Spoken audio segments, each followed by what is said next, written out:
முருகனை ஒரு முறை தரிசிக்கிறீர்கள் என்றால் அவருடைய அருள் உங்கள் வாழ்க்கையில் வெற்றியும் செல்வமும் மகிழ்ச்சியும் கொண்டு வரும். முருகன் ஒரு போர் தேவன் மட்டுமல்ல, அவர் அருள் பெற்றவனுக்கு எந்த இடையூறும் தடையாக வராது.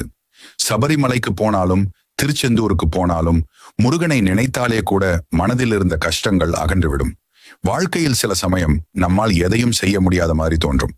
அப்போதே முருகனை தியானிக்கவும், ஓம் சரவண பவ என்று சொல்லவும்.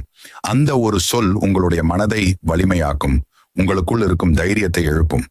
முருகன் தனது பக்தர்களை ஒருபோதும் கைவிட மாட்டார். அவர் உங்களை பொருளாதாரத்திலும் ஆரோக்கியத்திலும் அறிவிலும் உயர்த்துவார். நீங்கள் நினைத்த சிறிய விருப்பங்கள் மட்டுமல்ல, பெரிய கனவுகளையும் முருகன் நிறைவேற்றுவார். நாளை உங்களுக்கு நல்ல வேலை கிடைக்குமா? வியாபாரம் வெற்றி பெறுமா? குடும்பத்தில் சந்தோஷம் வருமா? எல்லாவற்றுக்கும் ஒரு பதில் முருகனின் அருள் இருந்தால் அது நிச்சயம் நடக்கும். அதனால் இன்று முருகனை தரிசித்து அவரிடம் உங்களுடைய